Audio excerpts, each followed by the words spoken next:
morning. Thanks very much. My presentation today, I think I'm going to pretty much take up the whole 30 minutes. So just as a little bit of a warning, if you have any good questions or comments, the panel session toward the end of the morning session, if you can save them for then, it would be appreciated. So thanks very much. Right, I think we're ready to go. So today's topics, I'm really going to cover the gamut here, soup to nuts in my presentation. We've already had a lot of points covered this morning. I may touch on those. I may bring a few things to light as well. Just going to do in my own overview of the worldwide recommendations taking place. We're going to talk about why this is an issue. It's a collision of biology and technology that's taking place. We're going to look at some recommendations for loudness management, what kind of hardware, possibly even software that you need to comply, and what you need to do now. So just quickly, I'm going to add in a couple other countries that are moving this way. It's truly a worldwide phenomenon taking place. We've got Japan with the ARIB TRB32. That is their latest document that they've put in place. We've got Italy and Israel already with rules in effect, as well as France, Canada as well, from Toronto. We're following the lead of the US, and we start to comply next September. The US, the rules came into place 2 days ago, and in the next year, they've got to start complying a year from now as well. So this is truly a worldwide phenomenon that's taking place. So really the idea of fixing loudness has been around for a long time. And fixing it at the edge, the first cure-all or panacea that was invented really was the idea of using audio metadata. So the idea is that you've got this metadata that has information that's used at the home reception, so you're not constantly picking up and changing the volume. But it didn't work. Not perfectly. In an ideal world, it would. So really, who's to blame? Well, you know, everyone says it's not their fault. So the viewers, of course, they're in the wild jungle, as said earlier, and it's true. Setting up a home system is daunting at best. And then, of course, the advertisers, it's not their fault either. So you're really, you know, no one's really to blame here. So if you look at television, you know, you thought we'd be satisfied. You know, we had moving pictures. They were black and white with 3-inch speakers. And the technology has changed radically in the last couple of decades especially. Nowadays, it's not uncommon to have a big flat screen display and a surround sound system in place. But, you know, that's what's happened with the technology. But, you know, we've got the same ears. I mean, how we hear, how we perceive things hasn't changed. How we reproduce audio has definitely changed. So we've moved from, you know, reproducing audio in a 3-inch speaker to, you know, these surround sound systems that sound like you're in a theater. So when you consider that where the audio is decoded, we use compressed audio into the home. The decoder is really the key element. It brings it back into a form that we can listen to it. And we have a technology in place that helps us with the loudness. But really, our ears aren't really the best decoder, as it were. Because not only do we hear the sound being reproduced, but there's what's happening in the room as well. So there's the ambient nature of what we're listening to. So that can affect things as well. And everyone's perception is different. Everyone hears a little bit differently. As we get older, our hearing changes. So really, everybody hears things a little bit differently. So this is important to note, that our perceptions are different. Now, work has been done in the past for those in audio, and I am touching on some basic, you know, fundamental knowledge here, but we don't hear in a linear fashion. And work was done back in the 30s and 40s by Fletcher and Munson, where it was learned that, you know, we hear in a nonlinear fashion, first of all, and second of all, it's kind of an inverse proportional way that we hear it. In other words, frequencies at lower frequencies, we don't hear as well as higher frequencies. I remember the first receiver amplifier I ever bought had a loudness button on it that you pushed, and it boosted the lower frequencies at lower volumes so it sounded better. Totally different type of loudness control as it were. So if you consider, you know, picking one frequency here, this is a very, you know, unique curve that takes place in how we hear.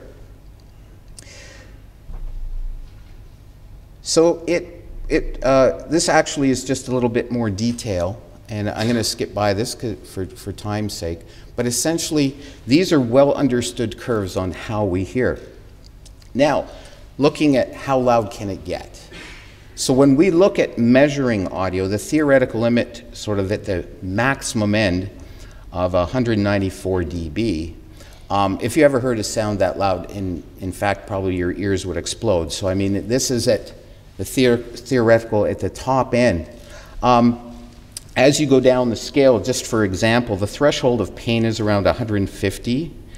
Hearing damage, short-term, long-term, 120, 90. A major road, 80 to 90. TV set at home, normal talking. It's probably about the level that's in this room right now. Very calm room, 23 or 30, and of course, auditory threshold would be 0. So, the official definition. I thought I'd point to the 128. The program loudness is defined as the integrated loudness, so that's over time, over the duration of a program, and it's measured in LUFS. Remember, this isn't volume. This is loudness. Now, work had been done in the past as well using LEQ curves. And the idea is that by passing audio first through a filter, then measuring power, we can get closer to determining what the loudness is of a signal. This gives us a better means by which to understand loudness other than using a VU meter. It works okay for speech and for typical content over longer time averages. Now, this type of approach does allow for mass adoption, and we've seen that with the ITUBS 1770, which is based on the what's known as the K-weighted curve.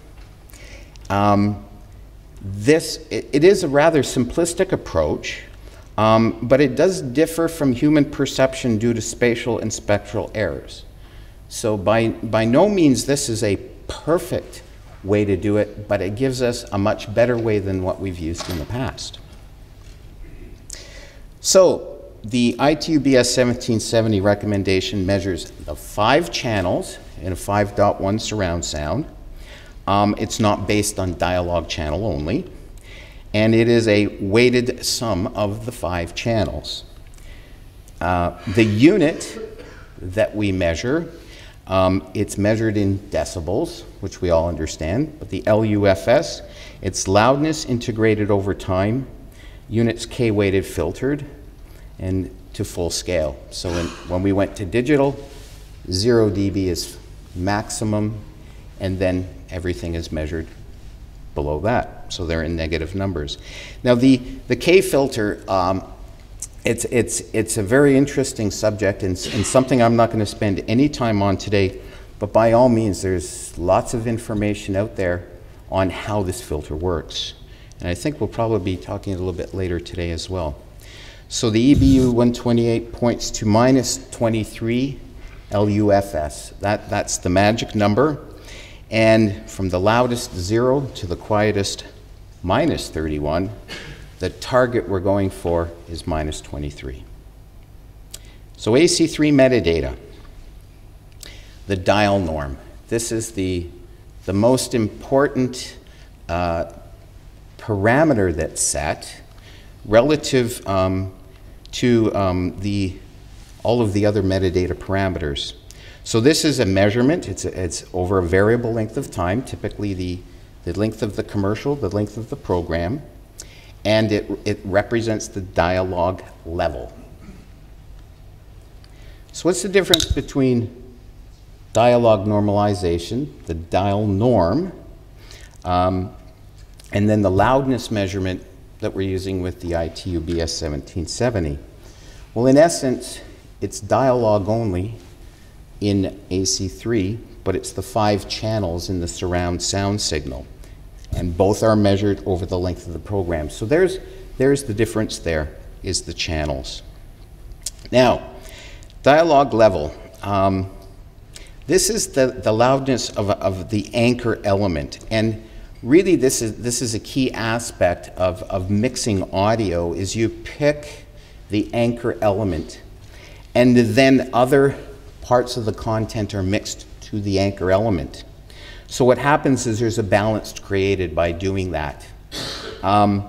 It's really what the reasonable viewer picks as saying it's too loud or not too loud. And that anchor element in the mix is typically speech. If you think of a drama on television, there's a lot of dialogue that takes place, so that's what you set your volume to. A music program gets a little bit more difficult in this case because music can have a wide dynamic range. It can change radically from very quiet passages to very loud. But you do have to pick a point in that music, that part for the anchor. So it's a little more challenging there. And then in live events, you do have a commentator, and that's speech, but at the same time, there's a lot of sound elements in sports especially that are part of what you focus on. So in sports mixing is a little bit special as well. So Dialnorm, there are a total of 29 audio metadata parameters. So there's a lot of different things that can take place that in that metadata chain that tell that home receiver about the audio. But for today, really, it's this Dialnorm that's the really important one. The range is from -1 to -31. In a lot of cases, the negative sign disappears. So you'll see some documents refer minus, some may not, but remember it is measured in that way. And it should match the dialog loudness, typically. So closer to -1, it's louder, and closer to 31, it's quieter. So a Dialnorm of 27 means that it's basically 4 dB more attenuation, and in the case of a Dialnorm of 18 is 13 dB more attenuation. There's some simple math. The Loudness Bible, a little background, being not from Europe, I looked into the EBU to understand a little of the history, and it was the PLoud group within EBU, and their core output has been the EBU 128, and the latest update, as mentioned earlier, is the -2, which adds the gating. And target level -23 with a ±1 loudness units, ±1 dB, variance allowed. And in my quick research as well, there's some other important documents. We've got the 3343 practical guidelines, the loudness range 3342, loudness metering 3341, and another practical guidelines, the 3344. So a lot of very important reading. If you haven't read these documents, I highly recommend them.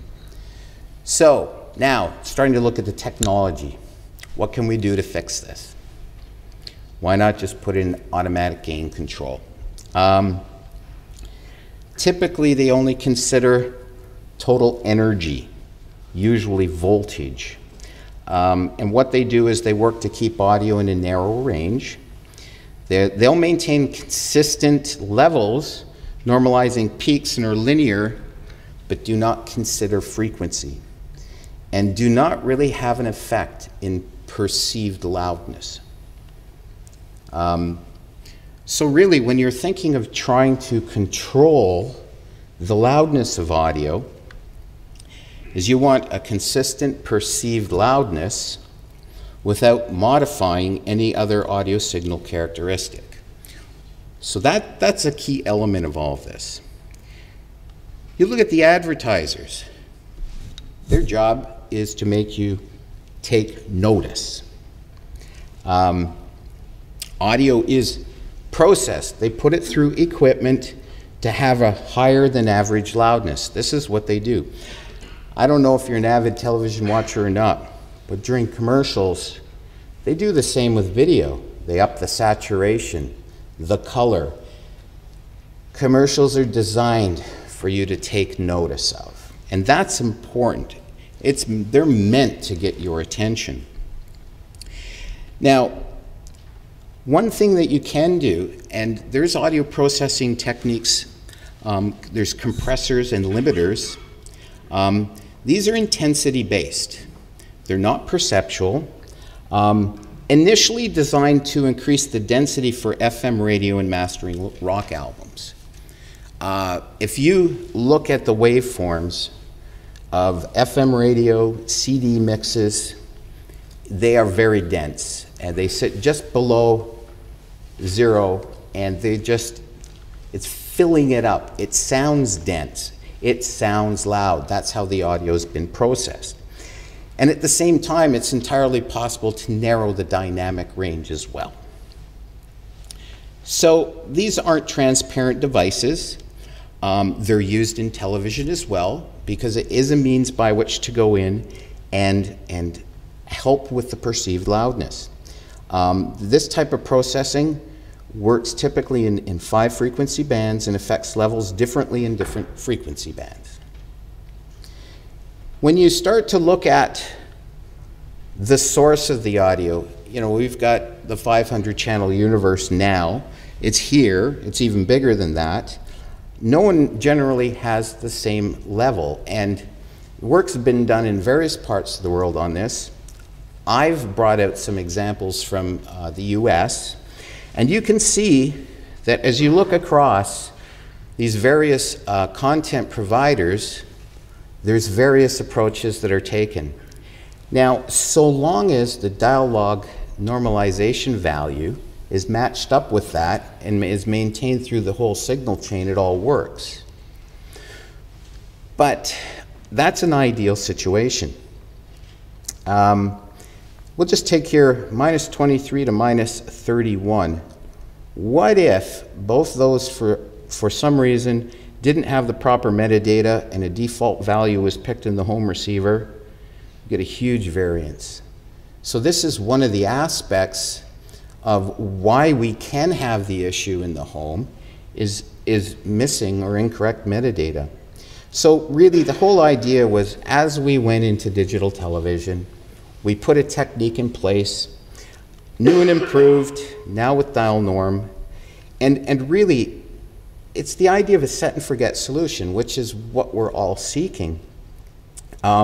Instead of monitoring and compressing here and adjusting levels there, this panacea, this cure-all was to get us there, but actually it didn't work. And other than missing metadata, it is possible to adjust, to put in a different value and make the audio louder at home. It's known as spoofing the system. It's been known to happen. It shouldn't happen, but it can. So what happens is it's pretty easy to go in and change one value in the metadata stream and get double the level in the home. So that's an issue. It can get stripped off. Dolby Digital AC3, we all know that it's meant to be decoded once in the home, but due to more processing tasks in audio, we will decode it, we will re-encode it again, but when it's decoded, the metadata, typically there's no stream left. You can read the metadata at that point. So it is easy in putting a system together that if you're decoding your AC3, to add to the audio or change the audio, that it may not, the metadata may not be put back in correctly again, or a default value could go in. and it may not even get transmitted possibly. So all bets are off. So where are we today? I like this picture, lots of different ways to listen to audio. You know, this is an ideal thing. It hasn't solved things. So one approach that Harris has taken for loudness control is now you, in a real-time fashion, you want to control the audio. You want to create a consistency in the per-saved audio and not modify any other audio signal characteristic. That's the goal. The idea is to only modify content that strays unacceptably beyond user-defined target loudness levels. And it should be transparent and imperceptible to the listener. It's interesting, our means by which to perceive audio, it's rather amazing. If it sounds wrong, it is wrong. So we actually have a very, very good perception in audio. So if you look at, you know, what it looks like on paper, an original case here, the commercial is in the center, it's highlighted. It's been raised in level so that you take notice. You can process it, and in this way, we're showing sort of an overly aggressive way to do this. It removes the dynamic range, it removes nuance, it can be done. But the idea for proper loudness control is to keep the dynamic range as much as possible, but bring the level down in such a way that then the change from the program into the commercial is not noticeable.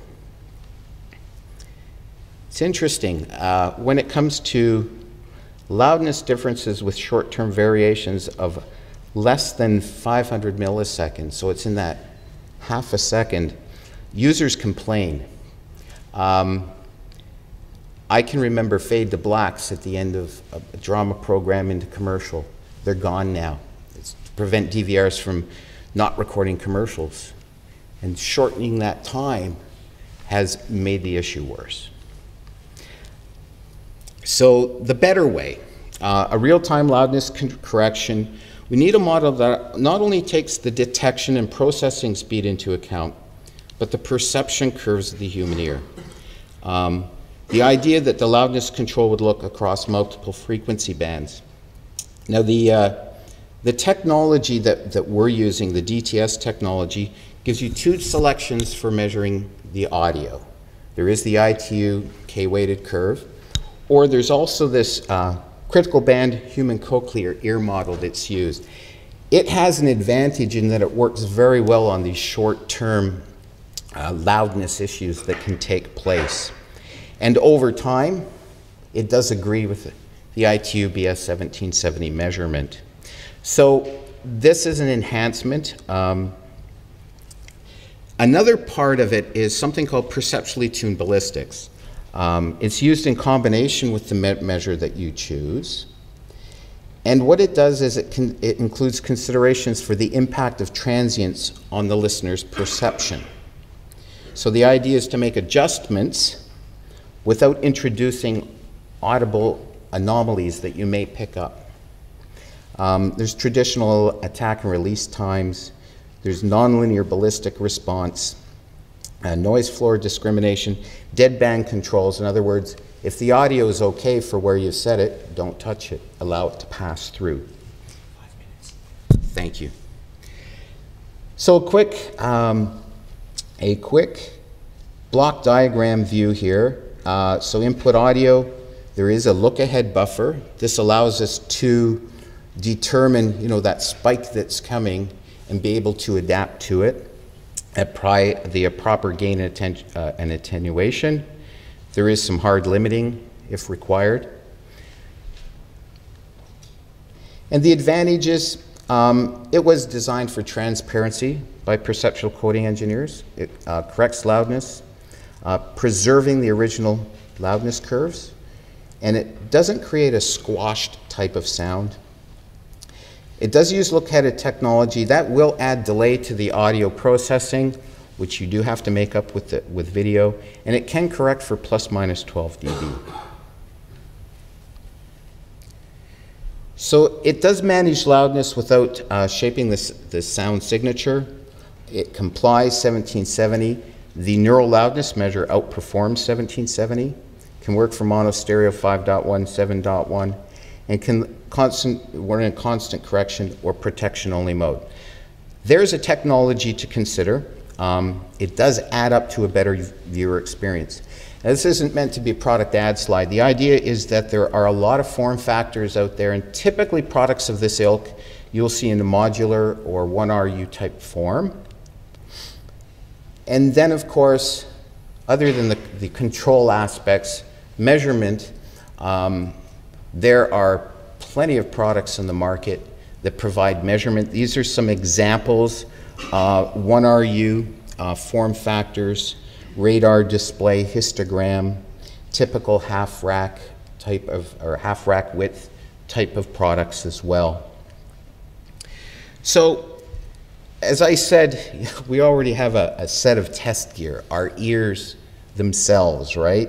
And it's interesting, both the ATSC and EBU have proven that we can mix to 1.5 LUFS, a range, and that falls within all of the worldwide recommendations that are taking place. But at the same time, one of these is in your future. There is a new way to measure audio, and you need this tool in your toolkit to do so. You're going to want to see your typical, VU metering and things like that, peak metering, of course, but the idea is to look at a histogram as well. And there's other parameters that you may want to look at as well. Things like input format, levels, high levels, low levels, clip counts, mute counts, that kind of thing.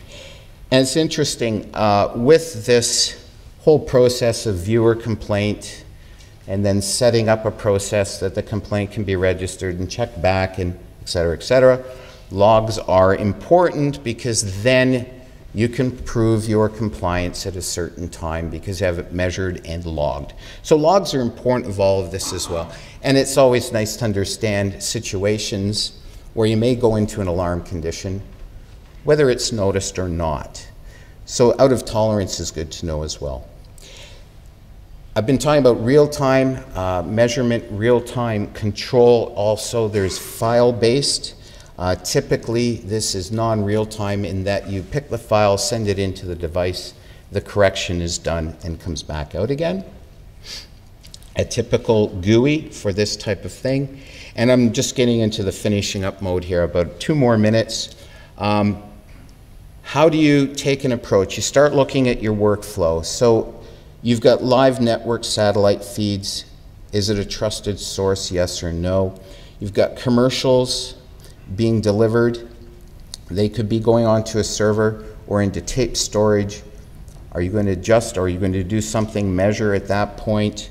You've got local SNG, ENG trucks with signals coming in. That's where it might get a little bit more wild. You may need to look at some real-time loudness correction. You've got in-house news, in-house productions. In those cases, you usually have, if they're live, you have the ability to control them. If not, properly mix them. And then, of course, all those sources go into your master control. And at that point, you're going to want to make sure it's measured, if necessary, corrected. So you want to protect it at that point. And then in the earlier slides, we saw the transmission distribution as well. It's key to keeping it correct through those paths as well. So you look, is your facility embedded? Is it into SDI? Is it discrete AES? You got to look at the interfaces. If it's Dolby Digital within your facility, if you're going to decode, re-encode with a loudness control, be aware of that type of processing. In non-real time, it is possible to do these sorts of things. So considering non-real time, you can do things like that.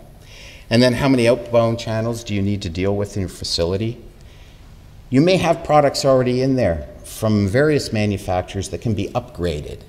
So sometimes you may not have to buy an entirely new product. It might be possible to upgrade. And then the mix of live and file-based, you have to consider that as well. Sorry. And then the next steps, download and read all these wonderful documents that are available to you. Look through that workflow. Start demonstrating or getting demonstrations and evaluating and listening to equipment. It's a key element of the process. And of course, you have to start training your technicians about loudness and digital audio and these new ways to do things. So I'm going to skip this one and just go right to the conclusions. We have a new way to measure loudness. Understand it is a collision of biology and technology. Follow the recommendations. Wherever you are, the recommendations have been provided to you. You're going to have to determine what hardware, possibly software, you'll need to comply. And then I heard this probably about 4 or 5 years ago, and it's still true. It was Jim Starczynski from NBC. He said, it's easy to do. We have everything. You budget, you purchase the equipment, you commission it, you train, and then you're in compliance. So really, we have the tools, and it's possible to get there from here. And with that, thank you very much.